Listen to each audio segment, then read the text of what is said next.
Madame, Monsieur, bonsoir. Ravi de vous retrouver sur la télévision interactive. Nous sommes mardi 7 juin 2022. Voici les titres à développer dans cette session. Le ministre en charge de l'Éducation nationale donne le top de départ de l'examen du certificat d'études primaires et du concours d'entrée en 6e à Kombisiri dans la province du Bazéga. Dans la province en question, ils sont 8 968 candidats inscrits pour cette session 2022. Nous parlerons sport dans ce journal avec la victoire cet après-midi des étalons du Burkina face au Swaziland. 3-1, ce fut le score affiché à la fin de la compétition qui compte pour la deuxième journée des éliminatoires de la Coupe d'Afrique des Nations 2023. Sommet infructueux de la CEDEAO et de l'UEMOA le 4 juin dernier à Accra, les Maliens expriment leur déception. Attendant beaucoup de cette rencontre, ils avaient espéré voir leur pays libéré des sanctions auxquelles il est soumis depuis maintenant presque 5 mois. Commençons ce journal avec les plus jeunes qui ce matin ont découvert les premières épreuves écrites du certificat d'études primaires.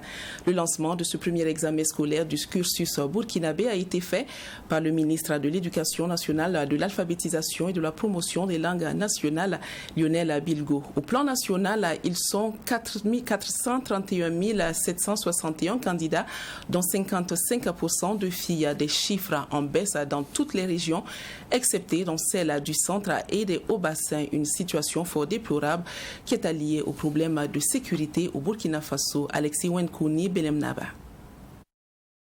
Il est 7h30 ici, dans la circonscription de Kombisiri, jury numéro 1, à l'école primaire de Kombisiri B, région du centre-sud. Les couleurs sont montées. Les parents, les encadreurs, les éléments de la sécurité et le chef du département de l'éducation sont tous réunis. C'est la vérification de l'enveloppe de la première épreuve du certificat d'études primaires, session 2022. Après cette vérification, l'enveloppe est ouverte et les candidats sont soumis à leur première épreuve de rédaction. C'est parti pour la conquête du certificat d'études primaires et de l'entrée en 6e. Plus de 430 000 élèves au plan national qui sont sur la ligne de départ pour ce premier diplôme scolaire. Le certificat d'études primaires, c'est un examen qui connaît une présence féminine beaucoup plus élevée qu'une présence masculine, mais plus on avance dans les classes, moins on a de filles. Donc c'est l'occasion pour nous de les encourager, de les féliciter, de féliciter l'ensemble des élèves du Burkina Faso. On compte à peu près près de 2000 centres, 1925 centres à peu près, répartis sur tout le territoire national. Ce sont des examens donc qui marque donc l'entrée pour l'enfant dans le second cycle, et c'est le premier examen justement du primaire, et donc on comprend le stress non seulement des parents mais aussi des enfants eux-mêmes. Dans la région du centre-sud, ce sont plus de 23 000 candidats qui se sont présentés, soit 5,33% de l'effectif du pays, avec une régression d'environ 3% par rapport à l'année précédente. Et pour cette session, le premier sujet est à la portée des candidats selon le président du centre.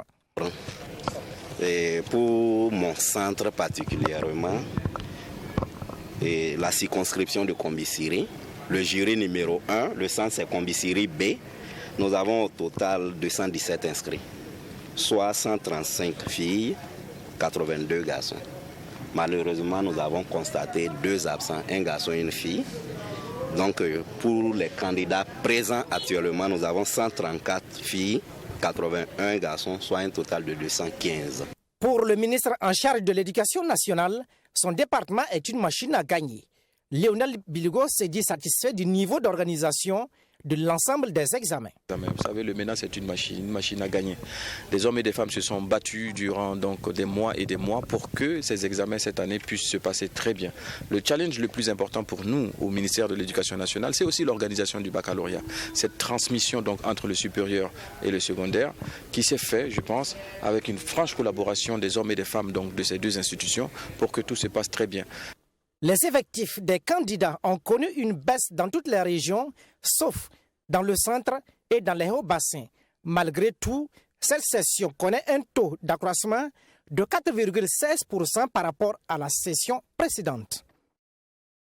Le médiateur de la République à l'épreuve des défis majeurs de l'espace à UEMOA. C'est sous ce thème qu'est placée la 6e Assemblée générale de l'Association des médiateurs des pays membres de l'UEMOA. Une rencontre qui a réuni les médiateurs des 8 pays membres de l'UEMOA avec pour objectif de réfléchir sur les problèmes liés à la sécurité, à la cohésion sociale et à la libre circulation des personnes et des biens. La cérémonie d'ouverture présidée par le Premier ministre a eu lieu ce mardi 7 juin 2022 à Ouagadougou. Maxime Jean-Eudes Bambara vous en parle de façon bien plus détaillée. Pour cette 6e Assemblée générale de l'AMP, Association des médiateurs des pays membres de l'UEMOA, les réflexions vont porter sur les problématiques liées à la sécurité, à la cohésion sociale et à la libre circulation des personnes et des biens dans la sous-région. Le constat est triste dans l'espace sous-régional selon le médiateur du FASO, par ailleurs secrétaire général de l'AMP, d'où la tenue de cette Assemblée générale sous le thème « Le médiateur de la République à l'épreuve des défis majeurs de l'espace UEMOA ». Nous avons une fois de plus fait le constat que nos pays étaient confrontés aux mêmes défis et que nos populations souffraient quotidiennement des mêmes maux. L'incivisme, la corruption, malgouvernance et maladministration, difficile application des règles et principes communautaires, crise des secteurs sanitaires et de l'éducation, trafic de drogue, des armes et même des êtres humains, mauvaise utilisation des réseaux sociaux et développement de la cybercriminalité, le tout dans un contexte d'insécurité grandissante. Par ailleurs, sur le plan sécuritaire, l'espace sous-régional est devenu la cible des groupes terroristes dont les actions fragilisent l'économie et mettent à mal la cohésion sociale. La situation est préoccupante et révèle, selon le président de l'Association des médiateurs de l'UEMOA, plusieurs défis à relever. Premièrement, l'exigence de paix et de sécurité durable pour instaurer un développement économique solide et une intégration harmonieuse. Deuxièmement, l'accès effectif à des services sociaux de base et de qualité dans un environnement sain et durable. Troisièmement, une stabilité constante de l'état de droit sous le régime de la bonne gouvernance. Quatrièmement, l'effectivité des droits et libertés ainsi que l'application effective du droit communautaire. L'autre défi est celui de la construction d'une solide complémentarité entre les médiateurs et les organes de l'UEMOA. Tout en se réjouissant de la tenue de cette Assemblée générale, le chef du gouvernement salue le choix du thème qui, selon lui, cadre avec les réalités du moment. Je me réjouis du choix du thème, le médiateur de la République face aux défis majeurs de l'espace UEMOA. Alors, bien sûr, le contexte que nous vivons dans nos États respectifs interpelle les médiateurs qui ont un rôle à jouer, un rôle important à jouer dans la synergie d'action que nous recherchons.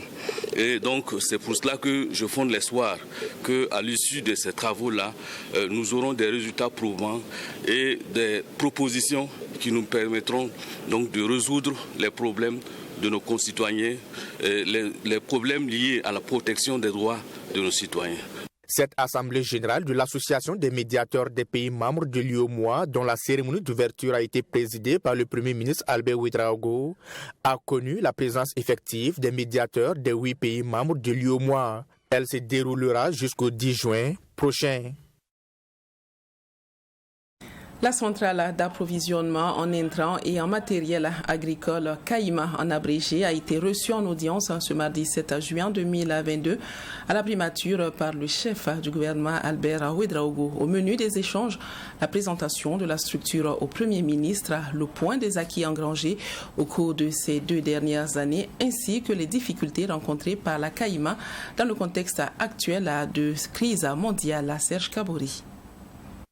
CAIMA, entendez par là la centrale d'approvisionnement en intrants et en matériel agricole, est un instrument qui permet d'acheter des engrais, des semences et du matériel agricole au profit des agriculteurs. Les premiers responsables de la structure ont été reçus en audience ce mardi par le chef du gouvernement, Albert Ouedraogo. En raison de la crise mondiale, les intrants agricoles sont certes toujours disponibles, mais à des coûts élevés. La délégation de la CAIMA est venue donc plaider auprès du Premier ministre pour un effort supplémentaire afin de soulager les agriculteurs. Nous avons souhaité que l'engrais soit autour de 19 000, 20 000 francs maximum pour les producteurs de l'ensemble des producteurs du Burkina.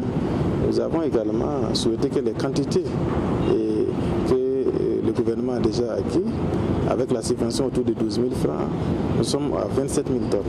Nous avons souhaité que cette quantité soit augmentée à 50 000 tonnes si possible pour permettre à un nombre important de producteurs vulnérables d'avoir accès à ces intrants-là. Nous avons également remercié le gouvernement pour les efforts qui ont été faits, entre autres par l'octroi de la garantie bancaire qui permettrait à la CAIMA en tout cas de s'approvisionner facilement auprès de ses fournisseurs.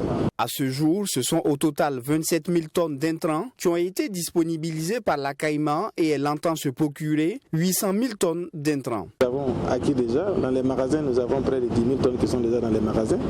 Nous avons quand même près de 100 camions qui ont déjà démarré des ports qui sont en train d'arriver. Tous les jours qui passent, nous avons des départs. Pour les 27 000 tonnes, nous pensons qu'à ce niveau, il n'y a pas de problème. Notre plaidoyer va au-delà de ces quantités-là. Voilà, parce que vous savez que les besoins au niveau du Burkina, c'est des centaines de milliers de tonnes. Voilà, si nous voulons vraiment pousser cette production, ce n'est pas moins de 800 000 tonnes qu'il faut aller chercher. Et nous sommes en train de parler de 27 000, de 50 000 tonnes. Donc, c'est pour dire que ces quantités, aujourd'hui, nous allons être à mesure de les fournir. Mais notre plaidoyer va au-delà de cette quantité de 27 000 tonnes. La délégation repart donc satisfaite après avoir reçu une oreille attentive de la part du Premier ministre. Le ministre a dit que les jours à venir rassembler en tout cas les différents ministères en charge de la question. Et il a également demandé à ce qu'on puisse avoir un document beaucoup plus structuré les jours à venir pour qu'il puisse se pencher sur ça parce que ça fait partie des questions existentielles et qu'il va travailler dans les jours à venir pour nous revenir avec les réponses concrètes du gouvernement par rapport à l'appui qui sera apporté à la CAIMA. Structure qui regroupe l'État et des partenaires que sont les associations de producteurs, notamment la Confédération paysanne, la centrale d'approvisionnement en intrants et en matériel agricole CAIMA permet aux agriculteurs d'avoir accès à des intrants et matériel agricole de qualité et en quantité suffisante. Les partis et formations politiques de Burkina Faso tiennent à apporter leur contribution au processus de transition de leur pays. Une dizaine d'entre eux et leurs points focaux ont eu ce mardi 7 juin une séance de travail à Ouagadougou, une rencontre née de la récente tournée du président de l'Union pour le progrès et le changement UPC auprès de ces partis. Ces derniers en concertation ne comptent pas rester les bras croisés, bien que n'ayant pas été sollicités par les autorités nouvelles, les autorités actuelles. Comme ils le soulignent, ils ont décidé néanmoins de faire leur part dans ce processus de transition. Michael Tougri. Après sa série de rencontres avec une dizaine de partis et formations politiques, l'UPC prend à nouveau langue avec les points focaux et les présidents de ces partis politiques visités. Ce 7 juin, l'ambiance était conviviale et loin des joutes politiques. Sur la table des discussions, ici au comptoir burkinabé des chargeurs, la place, le rôle et surtout la contribution de la classe politique dans le processus de transition amorcé depuis le 24 janvier dernier. Une transition politique dans laquelle la classe politique est mise à l'écart. Les défis sont d'abord ceux que l'on connaît depuis de longue date, qui sont les défis sécuritaires, qui restent présents et même persistants, et autour desquels l'ensemble des intelligences de notre nation doit se retrouver pour que chacun puisse apporter sa contribution, à commencer donc par les partis politiques que nous sommes. Mais ces défis aussi s'articulent autour de la question de la conduite à bon port de la transition actuelle qui, par définition, doit se terminer et laisser place à un état de droit constitutionnel normal mis en place à la suite donc d'élections législatives, présidentielles et locales, transparentes et équitables. Les partis et formations politiques ne veulent donc pas rester en marge de cette transition. La situation actuelle, selon Zéphirin Diabré, commande une synergie des intelligences pour faire face aux défis auxquels le Burkina Faso est confronté. Même si les partis politiques reconnaissent en partie leur responsabilité dans la dégradation de la situation sociopolitique, pour Zéphirin Diabré, les partis politiques sont accusés à tort de porter toute responsabilité de l'impasse que connaît le Burkina Faso. C'est vrai que dans certains milieux, y compris les vôtres, on entend des discours tendant à diaboliser les acteurs politiques, des discours tendant à se questionner sur leur utilité et certains même allant à des propositions les plus extrêmes pour ce qui peut être donc de notre rôle. Certes, nous ne sommes pas exempts de critiques parce que dans notre manière de faire la politique, nous commettons des erreurs mais aussi des fautes.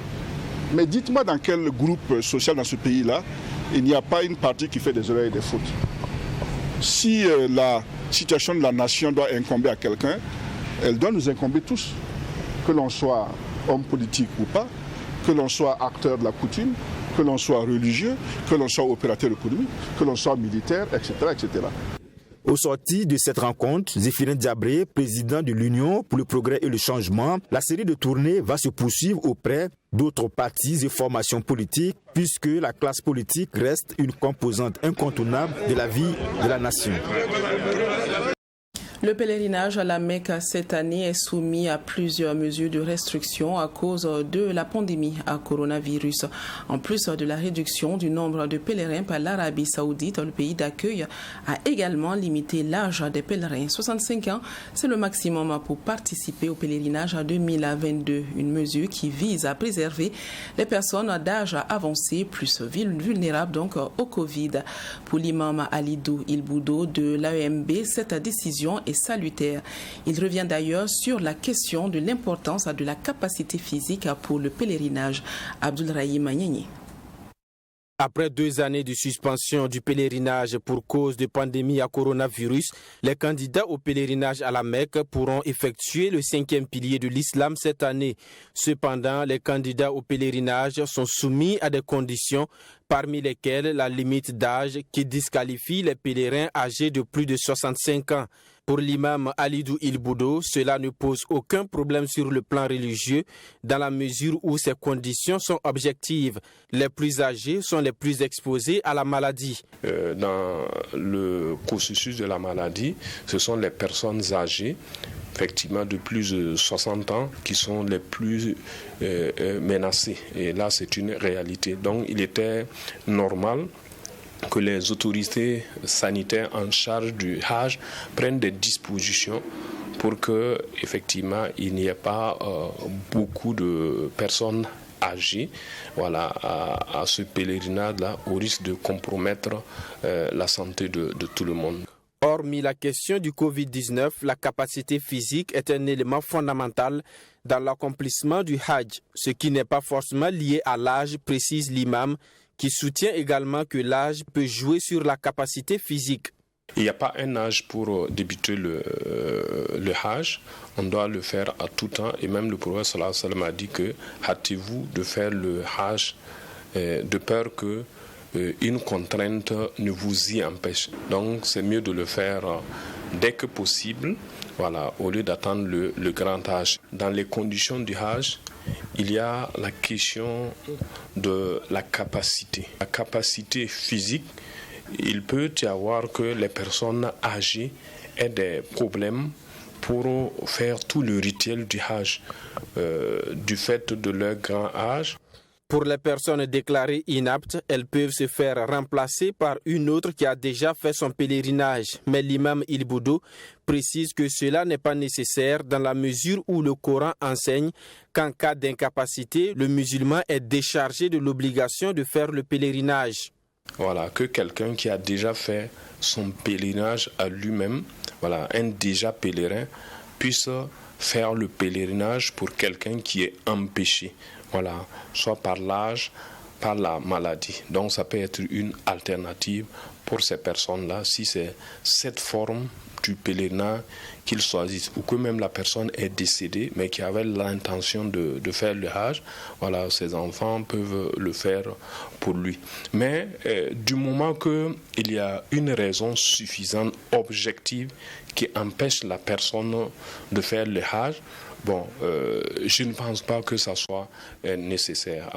Le pèlerinage à la Mecque est le 5e pilier de l'islam qui vient après l'attestation de foi, la prière, la zakat et le jeûne du mois de Ramadan. Pour cette année, le Burkina Faso est autorisé à envoyer 3686 pèlerins contre 8000 les années antérieures.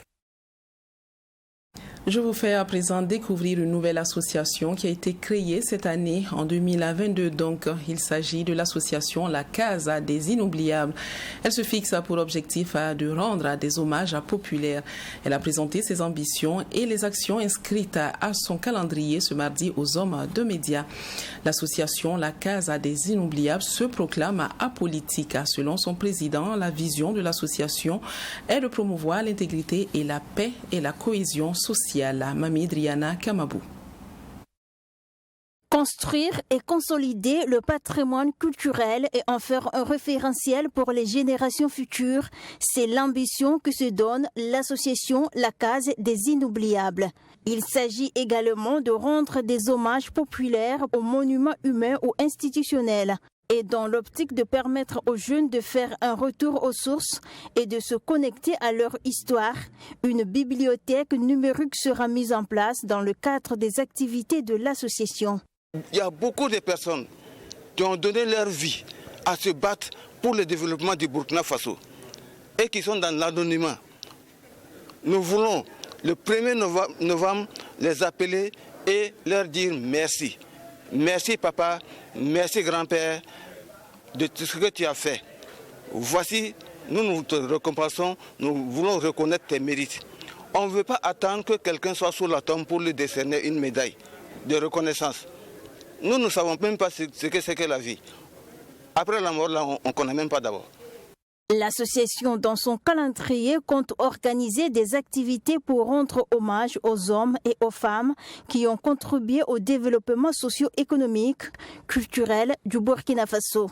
Une cérémonie de réjouissance populaire sera organisée à l'occasion afin de remercier et de reconnaître les mérites de ces personnes. Une nuit dédiée à la récompense de ces différentes personnalités que nous aurons choisies.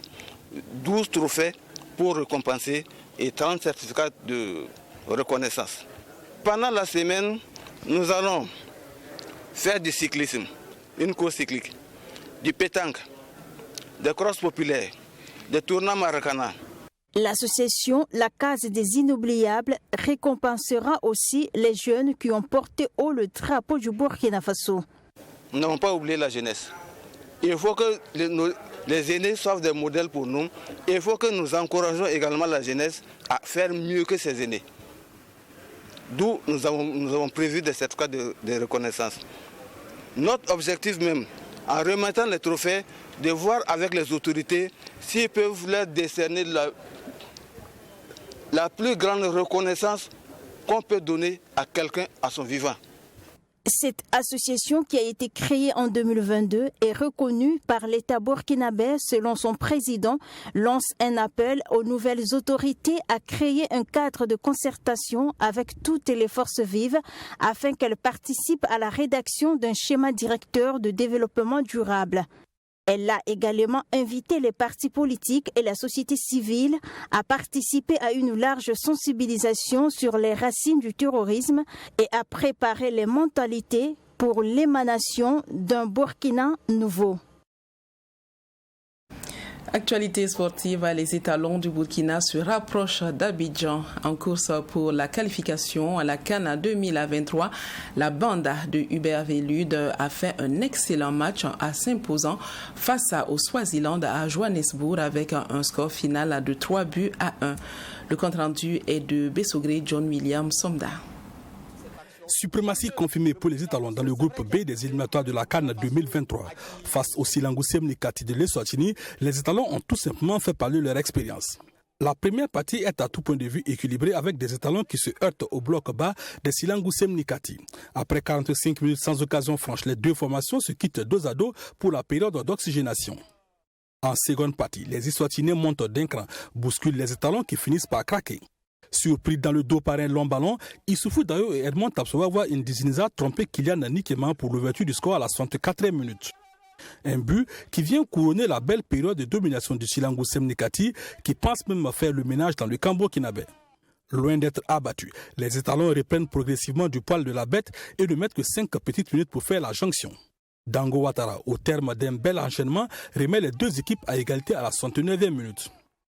Comme un coup de massue sur la tête, le Silango Semnikati ne se retrouve plus face à la maîtrise des étalons. À l'affût, Dango Ouattara montre qu'il n'est plus le tout petit de la CAN. Il a grandi et n'hésite pas à prendre ses responsabilités. Bien lancé par Blati Touré, le Société de Lorient s'en va tromper pour la deuxième fois, le portier eswatinien.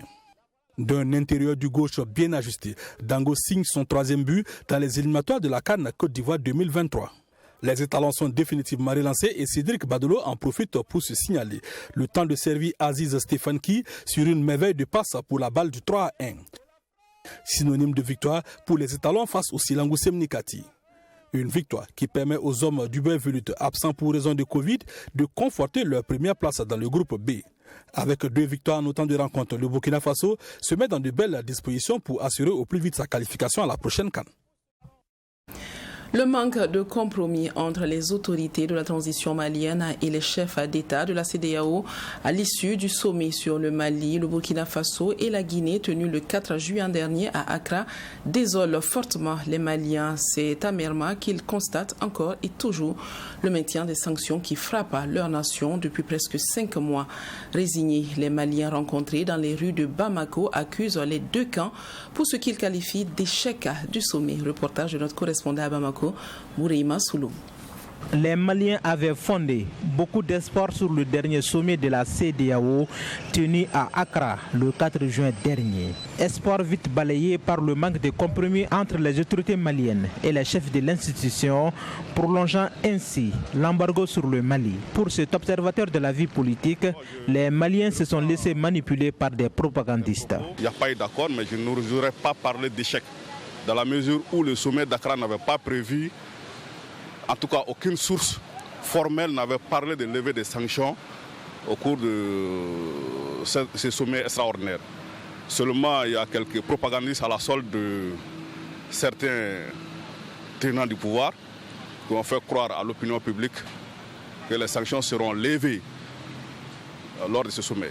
L'échec de ce sommet relève de la responsabilité des deux camps, soulignent ces journalistes qui pensent même que les deux parties sont animées de mauvaise foi. Parce que le problème, c'est quoi? La mauvaise volonté, autant on peut accuser la CEDEAO, autant aussi on peut accuser nos autorités. Parce que quand tu vas dans une institution, il ne faut pas aller avec une idée figée. Ce que moi j'ai dit ça et je ne sais pas. Là, c'est pas en matière de négociation. Il faut que les uns et les autres essaient de concéder. Dans le camp du cadre des partis politiques qui exige aussi un calendrier raisonnable, le doigt accusateur est pointé vers les autorités de la transition qui n'ont plus la confiance de la CEDEAO. Par conséquent, le cadre invite les autorités à œuvrer pour le retour d'un climat social apaisé avant le prochain sommet. Je crois que le dernier sommet qui a eu lieu à Accra a contribué fortement à montrer nos États comme un État qui ne respecte pas ses engagements. Donc, ce qui a amené une crise de confiance entre l'État malien et la CEDEAO. Mais encore une fois de plus, il s'agit pour nos gouvernements que le délai de la transition soit fixé à 16 mois ou 24 mois. Cela dépend, mais qu'il faut que cela soit sous-tendu par un chronogramme. Un chronogramme avec des étapes précises et des échéances bien précises. Et c'est ce qui va amener la confiance. Maintenant, les Maliens ont les yeux tournés vers le prochain sommet prévu le 3 juillet prochain. Nous restons encore au Mali. Les autorités de la transition ont publié hier 6 juin 2022 le décret fixant le délai de la transition. Selon le document lu à la télévision nationale par le porte-parole du gouvernement, le colonel Abdoulaye Maïga, le délai de la transition est fixé à 24 mois et ce délai a commencé depuis le 26 mars dernier. Une annonce qui soulage les Maliens qui espèrent qu'avec la publication de cette nouvelle date, la CEDEAO va enfin lever ses sanctions. Bourima Soulou. Bon, si ça trouve que les autorités maliennes et celles de la CEDEAO se sont convenues sur cette durée de transition, c'est bon, c'est très bien, parce qu'on suppose qu'une convention a été trouvée entre eux. Maintenant, pour sortir le pays de cette situation. C'est raisonnable, vu qu'on a déjà écoulé 3 mois dans ce délai, donc je pense que c'est raisonnable. En tout cas, il ne faut pas dépasser ces délais.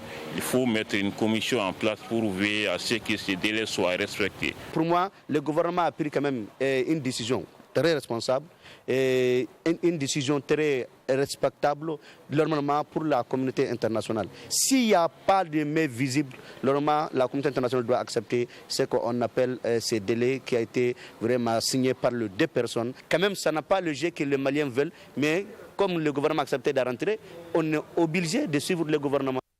C'est la fin de cette édition. Merci de nous rester fidèles. À demain pour de nouvelles actualités. Bonsoir.